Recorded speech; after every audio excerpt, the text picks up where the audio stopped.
জান্নাতুল ফিরদাউসে যাওয়া এটা ঈমানদারের জীবনের সবচেয়ে বড় টার্গেট, সবচেয়ে বড় উদ্দেশ্য এবং লক্ষ্য। চূড়ান্ত লক্ষ্য হলো যে সব কিছু আমরা করি কেন, যাতে করে আল্লাহকে খুশি করে একটু কোথায় যেতে পারি, জান্নাত। জান্নাতে যাওয়াই যেখানে সবচেয়ে বড় লক্ষ্য, সেখানে জান্নাতে যদি আমরা আমাদের প্রিয় নবীজি সাল্লাল্লাহু আলাইহি সাল্লামের আশেপাশে, তার ধারে কাছে জান্নাতে তার সান্নিধ্যে থাকতে পারি, তাহলে এর চাইতে বড় সৌভাগ্যের আর কিছু হতে পারে? আমরা আমাদের প্রিয় নবী সাল্লাল্লাহু আলাইহি সাল্লামকে দেখেছি? কেউ দেখি নেই। আল্লাহ রাব্বুল আলামিন কিয়ামতের ময়দানে তার দিদার, তার সাক্ষাৎ, তার নবীজির একান্ত সান্নিধ্য আমাদের প্রত্যেকটা মানুষকে নসিব করুন, বলুন আমিন। মুহতারাম হাজিরিন, আজ আমরা কিছু আমলের কথা আপনাদের সঙ্গে শেয়ার করব ইনশাআল্লাহ, যে আমলগুলোর মাধ্যমে শুধু জান্নাতে যাওয়া নয়, বরং জান্নাতে গিয়ে আল্লাহর হাবিব সাল্লাল্লাহু আলাইহি ওয়াসাল্লামের সান্নিধ্যে, তার কাছাকাছি, তার সাথে জান্নাতে থাকার তৌফিক নসিব হবে ইনশাআল্লাহ। মুহতারাম হাজিরিন, এরকম 7টি আমলের কথা কোরআন এবং হাদিসের আলোকে আমরা বলবো ইনশাআল্লাহ। প্রথম আমল হলো নবীজি সাল্লাল্লাহু আলাইহি ওয়াসাল্লামকে প্রাণের চাইতে বেশি ভালোবাসতে হবে এবং তার অনুকরণ, অনুসরণ করতে হবে, তার নির্দেশনা মেনে চলতে হবে। যে নবী করিম সাল্লাল্লাহু আলাইহি ওয়াসাল্লামকে যত বেশি ভালোবাসবে, তার অনুকরণ, অনুসরণ যত বেশি করবে, আল্লাহ রাব্বুল আলামিন তাকে নবী করিম সাল্লাল্লাহু আলাইহি ওয়াসাল্লামের কাছাকাছি জান্নাতে থাকার সৌভাগ্য দান করবেন ইনশাআল্লাহ।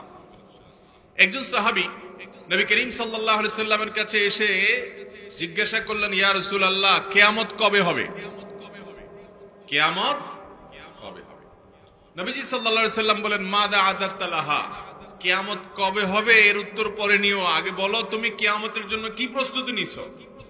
কিয়ামত যখন হবে আল্লাহর সামনে পেশ করার মতো তোমার কাছে কি আছে?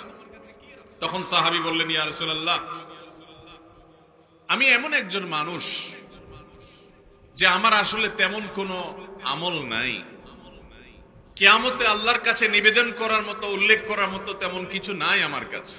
তবে একটা জিনিস আমার কাছে আছে, তা হলো আমি আল্লাহকে এবং তার রাসূলকে অনেক বেশি ভালোবাসি। এই আমলটা আমার মধ্যে আছে। আল্লাহ আমাকে এই জিনিসটা দিয়েছেন যে আমি আল্লাহ নবীকে, আল্লাহকে অনেক বেশি ভালোবাসি। তখন নবী করিম সাল্লাল্লাহু আলাইহি সাল্লাম বলেছেন, আনতা মা মান আহবাবত, তুমি যাকে ভালোবাসো, তুমি যাকে পছন্দ করো, তুমি তার সাথেই থাকবে এবং তার সাথেই তুমি একত্রিত হবে। বর্ণনাকারী সাহাবী বলেন, নবী করিম সাল্লাল্লাহু আলাইহি সাল্লামের এই কথা শোনার পর আমরা এত আনন্দিত হয়েছি যে এছাড়া অন্য কোনো কথায়, অন্য কোনো কারণে আমরা আর কোনোদিন এত বেশি আনন্দিত হই নাই। কারণ ওই সাহাবী বলছেন যে আমি নবীজি সাল্লাল্লাহু আলাইহি সাল্লামকে ভালোবাসি, আবু বকর রাদিয়াল্লাহু তাআলাকে ভালোবাসি, ওমর রাদিয়াল্লাহু তাআলাকে ভালোবাসি, কিন্তু তাদের মতো অনুরূপ আমল আমি তো করতে পারি না, কিন্তু তাদেরকে ভালোবাসি, চেষ্টা করি তাদের অনুকরণ করার। আর এর বিনিময়ে যদি জান্নাত শুধু নয়, বরং জান্নাতে তাদের কাছাকাছি থাকা যায়, তাহলে এটা তো সোনার উপর সোহাগা।